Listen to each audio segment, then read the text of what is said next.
வணக்கம். இந்த பதிவில் இன்றைக்கி நம்ம பார்க்க போகிறது தஞ்சாவூர் பெயிண்டிங்கில் அந்த மண்டபத்தில் வரக்கூடிய கார்னர் பேட்டர்ன் டிசைன் தான் எப்படி பண்ணலான்றதை பார்க்கலாம். நான் இப்போ பென்சில் ஸ்கெட்ச் கொடுக்குறேன். நம்ம ஒரிஜினல் பெயிண்டிங் பண்ணுறப்போ ட்ரேஸ் எடுத்து தான் மேக்ஸிமம் நிறைய பேர் பண்ணுவாங்க. உங்களுக்கு ட்ரேசிங்கில் கரெக்டாக பிக்சர்ஸில் கிடச்சிருக்கு பண்ணுறீங்க அப்படின்னா ஒன்றும் பிரச்சனை கிடையாது. கஸ்டமைஸ் பண்ணி ஏதாவது ட்ரா பண்ணுறீங்க, அப்படி இல்லை அதில் மண்டபம் கவர் பண்ணலை, வெறும் காட் பிக்சர் மட்டும் வச்சுருக்கீங்க அப்படின்னா மண்டபம் ரொம்ப முக்கியம் தாஞ்சூர் பெயிண்டிங்க்கு. அதோட தனித்துவமே அந்த மண்டபத்தை வச்சு தான் நமக்கு கிடைக்கும். ஸோ நம்ம மண்டபத்தோட டிசைன் பேசிக்காக ஒரு டிசைன் இன்றைக்கி பார்க்கலாம். ஃபஸ்ட்டு நம்ம மண்டபத்தில் என்ன மாதிரி சைஸுக்கு பெயிண்டிங் எடுக்கிறோம் அப்படிங்கிறதையும் கரெக்டாக சூஸ் பண்ணிக்கணும். இப்போ நான் கொடுக்குற டிசைன் ஒரு 12x15 வரைக்கும் சைஸுக்கு நம்ம போடலாம். அதோட சைஸை நீங்கள் நான் எந்த அளவுக்கு ஸ்பேஸிங் யூஸ் பண்ணுறேங்கிறத கவனிச்சிக்கிட்டு நீங்கள் அதே மாதிரி ட்ரா பண்ணிங்கன்னா கரெக்டாக வந்துடும். ஃபஸ்ட்டு சென்ட்ரல் லைனில் 3 பாயிண்ட் வச்சுக்கலாம். நம்ம அந்த ஸ்டோன் ஏரியா ஆர்ச் வரும்ல, அதை செப்பரேட் பண்ணுறதுக்காக. அதுக்குள்ளே பண்ணுற டிசைன்ஸ்லாம் நம்ம ரொம்ப பெருசாக ஒன்றும் வராது. ஒன்று சொல்ல டிசைன் வரும், இல்லைனா ஸ்டோன் டிசைன், இந்த மாதிரி தான் வரும். அது நம்ம ஸ்டோன் ஒர்க்கில் கவர் ஆகிடும்.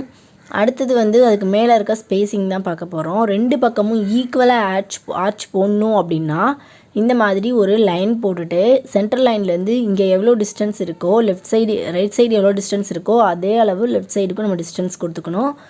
நீங்கள் ஸ்கேல் வச்சு மெஷர் பண்ணிக்கோங்க அந்த டிஸ்டன்ஸ் எவ்வளோ வரும் அப்படின்றத. நான் கொஞ்சம் ஐ மெஷர்மெண்ட்லேயே போடுறேன். இந்த அளவுக்கு எடுத்துட்டோம்னா நமக்கு அந்த பாயிண்ட் கிடச்சிரும். இந்த 2 பாயிண்ட்டை வச்சுட்டு இந்த பக்கமும் நம்ம ஈக்குவலாக அந்த ஆர்ச்சை வரைஞ்சிக்கலாம்.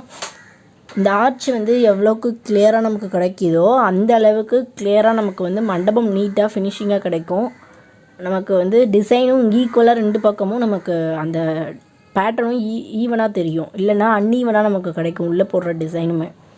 அதனால் இந்த ஆர்ச் ரொம்ப கரெக்டாக பேசிக்காக நம்ம கொடுத்துடணும். இப்போ ஆர்ச் போட்டாச்சு. இப்போ இதுக்கு மேலே இருக்க டிசைன் பார்த்தோம் அப்படின்னா இந்த மாதிரி ஒரு ஓவல் கொடுத்துக்கிறேன். இதுக்குள்ளே நம்ம வெறும் பூ டிசைனும் கொடுத்துக்கலாம், அப்படி இல்லைனா ஸ்டோன் ஏரியா மாதிரியும் கொடுத்துக்கலாம். நம்ம என்ன ஒர்க் பண்ண போகிறோமோ நமக்கு எப்படி டேஸ்ட்டு பிடிச்சிருக்கோ அந்த அளவுக்கு நம்ம அதுக்குள்ளே ஓவலுக்குள்ளே வர டிசைன்லாம் நம்ம பார்த்துக்கலாம். இப்போ நம்ம டிசைன் பண்ணலாம். இப்போ நான் சும்மா சாதாரணமாக அதை ஃபில் பண்ணியிருக்கேன். மேலே அதுக்கு மேலே தனியாக பெட்டல்ஸ் தெரியுற மாதிரி நான் ஏற்கனவே சொல்லியிருக்கேன். நார்மல் கலரிங்க்கு பண்ணுற ஸ்கெட்சுக்கும் நம்ம உப்பல் ஒர்க்குக்காக, அதாவது மக் ஒர்க் பண்ணுறப்ப நமக்கு கொடுக்குற பேஸ் ஸ்கெட்சும் டோட்டலாக டிஃப்ரெண்ட்டாக இருக்கும். நம்ம அந்த ஸ்கெட்சு வேறு விதமாக இருக்கும். ஒரே லைன்ஸில் அதை யூஸ் பண்ணலாம். இது எல்லாமே தனித்தனியாக அந்த மக் ஒர்க் கொடுக்குறதுக்கு ஏற்றது போல் தனித்தனியாக நம்ம அதுக்குள்ளே டிசைன்ஸ் எல்லாமே கொடுக்கணும். இந்த மாதிரி பூ டிசைன் இந்த பக்கம் கொடுத்துட்டோம். இதே போல் இந்த பக்கமும் அதே மாதிரி நம்ம கொடுத்துக்கணும்.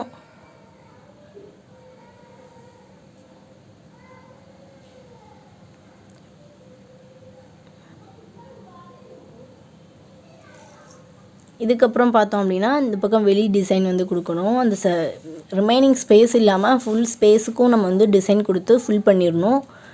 எம்டியாக கொஞ்சம் டிசைன் போட்டு கார்னர் கொஞ்சம் தானே இருக்குது அப்படின்னு சொல்லிட்டு விட்டுட்டோம்னா நமக்கு அது ஃபினிஷிங்காக கிடைக்காது.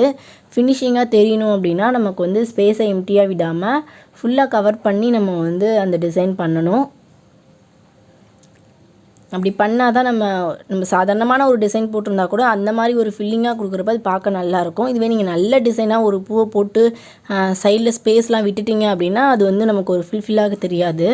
இந்த மண்டபத்தோட டிசைனை பொறுத்த வரைக்கும் நமக்கு அந்த ஒரிஜினல் லுக்கு கிடைக்காது. இதே போல் மேலேயும் அந்த கொஞ்சம் கார்னர் இடம் எக்ஸ்ட்ரா இப்போ ஈவனாக 2 பக்கம் நம்ம டிசைன் போட்டு முடிச்சாச்சு. அதை விட நமக்கு ஸ்பேஸ் அந்த இடத்துல கொஞ்சம் எக்ஸ்ட்ரா இருக்குது. அந்த எக்ஸ்ட்ரா ஸ்பேஸ் ஃபில்லிங்க்காக நான் ஒரு சின்ன டிசைன் கொடுத்து அதை ஃபில் பண்ணிக்கிறேன்.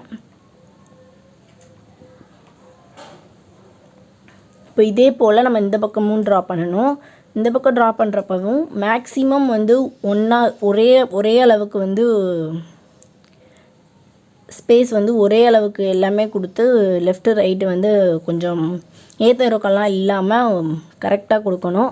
அப்படி முடிஞ்சால் கொடுக்கலாம். அப்படி இப்போ கையில் உங்களால் வரைய முடியல அப்படின்னு தோணுச்சுன்னா, ஒரு பக்கம் வரைஞ்ச மாதிரி இன்னொரு பக்கம் வரலன்னு தோணுச்சுன்னா நம்ம இதை ட்ரேசிங் எடுத்துகிட்டு இந்த பக்கத்துக்கு ட்ரேஸில் கொடுத்துக்கலாம் இதே டிசைனை. உங்களுக்கு அந்த ஒர்க்கு சுலபமாக இருக்குது அப்படின்னா நீங்கள் வந்து ட்ரேஸ் பண்ணிக்கலாம். ஒரு பக்கம் டிசைன் பண்ணிவிட்டு இன்னொரு பக்கம் வந்து ட்ரேஸ் பேப்பர் வச்சு ட்ரேஸ் பண்ணிவிட்டு நீங்கள் கார்பன் பேப்பர் வச்சு இங்கே கொடுத்துக்கலாம்.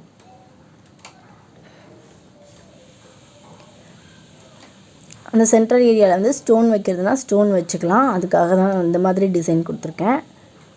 இப்போ நான் அந்த பக்கம் வரைஞ்சதே தான் ரிப்பீட் பண்ணுறேன். இந்த பக்கமும் நான் எப்படி யூஸ் பண்ணுறேன் அப்படின்றத நான் ஒரு டிசைனும் நான் அதில் பார்த்துப்பேன். அதில் பார்த்துட்டு அதுக்கு ஈக்குவலாக இந்த பக்கம் எப்படி போடலாம் அப்படின்றத நான் கொடுத்துருக்கேன்.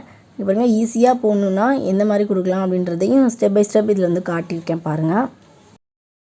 அதே போல் இந்த மண்டபத்தில் வந்து நிறைய உயிரினங்கள் வச்சு பறவைகள் அனிமல்ஸ்லாம் வச்சு கூட வரும். அதாவது நான் ஏற்கனவே போட்டிருந்த யாழி சொல்லியிருந்தேன்ல, அந்த யாழி மாடல்லாம் வந்து இந்த மண்டபத்தில் வச்சு போடலாம், இன்னும் நல்லாயிருக்கும்.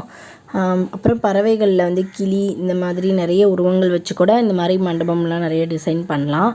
அதாவது தனியாக அது மாதிரி இல்லாமல் இந்த பூக்கொத்த கூட சேர்த்து அந்த அனிமல்ஸும் சேர்ந்து வரும். அந்த மாதிரி டைப்பும் இருக்குது. தனியாக வெறும் அனிமல்ஸ் வச்சும் கூட நம்ம அதை வந்து ஃபில் பண்ணலாம். இன்னும் நிறைய வெரைட்டிஸ் இருக்குது மண்டபத்தில். என்னால் கொடுக்க முடிகிற வரைக்கும் சில டிசைன்ஸ் எல்லாம் வந்து நான் உங்களுக்கு ஈஸியாக இருக்கிறதா பார்த்து பொறுமையாக தரேன் ஒரு வீடியோவாக.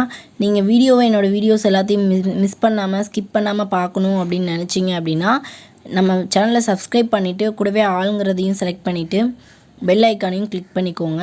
அப்போ தான் வந்து நான் கொடுக்குற எல்லா நோட்டிஃபிகேஷனும் உங்களுக்கு கரெக்டாக வரும். நீங்கள் மிஸ் பண்ணாமல் பார்க்கவும் முடியும். அப்படி இல்லைன்னா உங்களுக்கு கண்டிப்பாக நோட்டிஃபிகேஷன் வராது. நீங்கள் தேடி வந்து தான் சேனலை பார்க்குற மாதிரி இருக்கும். அப்படி இல்லை, நீங்கள் வந்து சேனலில் உங்களுக்கு வேணுங்கிற டிசைன் வந்து பார்க்கணும் அப்படின்னு நினச்சிங்க அப்படின்னா நம்ம சேனல் நேம் வந்து தமிழ் ஆர்ட்ஸ் அப்படின்னு யூடியூப் சர்ச் பட்டனில் அந்த சர்ச் பாரில் கொடுத்துட்டு ஸ்பேஸ் விட்டு நீங்கள் என்ன டாபிக் வேணும்னு நினைக்கிறீங்களோ, இப்போ கர்டைன் போட்டிங்கன்னா தமிழ் ஆர்ட்ஸ் ஸ்பேஸ் கர்டைன் போட்டிங்கன்னா நான் நம்மளோட அந்த கர்டைன் சம்மந்தமான வீடியோஸ் வரும். தமிழ் ஆர்ட்ஸ் ஸ்பேஸ் ஹேண்ட்ஸ் அப்படின்னு போட்டிங்க அப்படின்னா ஹேண்ட் அப்படின்னு போட்டோம் அப்படின்னா நமக்கு வந்து நம்ம வீடியோவில் இருக்கிற நம்ம சேனலில் இருக்கிற ஹேண்ட் சம்மந்தமான எல்லா வீடியோஸும் நமக்கு காட்டும். அப்படி இல்லை உங்களுக்கு ஃபேஸ் சம்மந்தமான வீடியோ வேணும்னு நினச்சிங்கன்னா தமிழ் ஆர்ட்ஸ் ஸ்பேஸ் ஃபேஸ் அப்படின்னு கொடுத்தீங்க அப்படின்னா ஃபேஸ் சம்மந்தமான வீடியோஸ் எல்லாமே வரும். பர்டிகுலராக ஒரு காட் ஃபேஸ் வேணும் அப்படின்னா நீங்கள் காட் நேம் கொடுத்து நரசிம்மா, பாலாஜி, காடஸ் அப்படின்னு நீங்கள் தனியாக நேம் கொடுத்தீங்கன்னா கூட நம்ம சேனல் நேம் போட்டு ஸ்பேஸ் விட்டு நீங்கள் இந்த மாதிரி நேம் கொடுத்தீங்க அப்படின்னா நம்மளோட வீடியோஸ் எல்லாத்தையும் நீங்கள் யூடியூப் சர்ச்லேருந்தே நீங்கள் கலெக்ட் பண்ணிக்கலாம், பார்த்துக்கலாம். சரிங்களா? உங்களுக்கு நான் ப்ரெசென்ட் பண்ணுற விதம் பிடிச்சிருக்கு, என்னோடய ஸ்கெச்சஸ் பெயிண்டிங்ஸ் எல்லாமே உங்களுக்கு பிடிச்சிருக்கு அப்படின்னு நினச்சிங்கன்னா ஃபீட்பேக் செக்ஷனாக வந்து கமெண்ட்டில் கொடுங்க. நான் வந்து கண்டிப்பாக எல்லாத்தையுமே பார்த்து ரெஃபர் பண்ணிப்பேன். அது இல்லை நீங்கள் வேறு ஏதாவது சேஞ்ச் பண்ணணும்னு நினச்சிங்கன்னா அதையும் வந்து கமெண்ட் பாக்ஸில் சொல்லுங்கள். நம்ம அடுத்த பதிவில் தொடர்ந்து வேறொரு இன்ட்ரெஸ்டிங்கான யூஸ்ஃபுல்லான பெயிண்டிங் அல்லது ஸ்கெட்சோடு மீண்டும் சந்திக்கலாம். நன்றி.